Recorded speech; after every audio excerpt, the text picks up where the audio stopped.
హైదరాబాద్ మహానగరానికి మణిహారంగా నిలుస్తున్న గోల్కొండ కోట, చార్మినార్లు పర్యాటక రంగంలో అరుదైన గుర్తింపును సాధించాయి. దేశంలోని అత్యధిక పర్యాటకులు సందర్శించిన చారిత్రక ప్రదేశాల జాబితాలో చోటు దక్కించుకున్నాయి. భారత పురావస్తు శాఖ ఆర్కియాలజికల్ సర్వే ఆఫ్ ఇండియా 2023-24 సంవత్సరంలో దేశీయ పర్యాటకులు సందర్శించిన టాప్ 10 ప్రదేశాల జాబితాను సోమవారం విడుదల చేసింది. అందులో గోల్కొండ కోట 6వ స్థానంలో, చార్మినార్ 9వ స్థానంలో నిలిచాయి. ఆగ్రాలోని ప్రసిద్ధ తాజ్ మహల్ ఈ జాబితాలో 61 లక్షల మంది దేశీయ సందర్శకులతో అగ్రస్థానంలో నిలిచింది.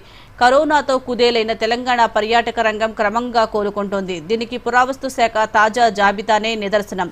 మహమ్మారి విజృంభణ తర్వాత హైదరాబాద్ పర్యాటక రంగం దాదాపు 30% వృద్ధిని కనబరిచింది. నగరానికి పురాతన చరిత్ర ఉండటం, రుచికరమైన వంటకాలు లభిస్తుండటం, ఆధునిక మౌలిక సదుపాయాలు మెరుగుపరచడమే ఇందుకు ప్రధాన కారణాలు. ఇందులో భాగంగా 2023-24 సంవత్సరంలో గోల్కొండ, చార్మినార్ రెండూ కలిపి 28 లక్షల మందికి పైగా దేశీయ పర్యాటకులు ఆకర్షించాయి.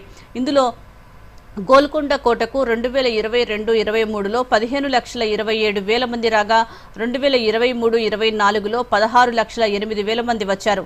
ఇక చార్మినార్ను 2022-23లో 9,29,000 మంది చూడగా 2023-24లో ఏకంగా 12,90,000 మంది సందర్శకులు రావటం విశేషం.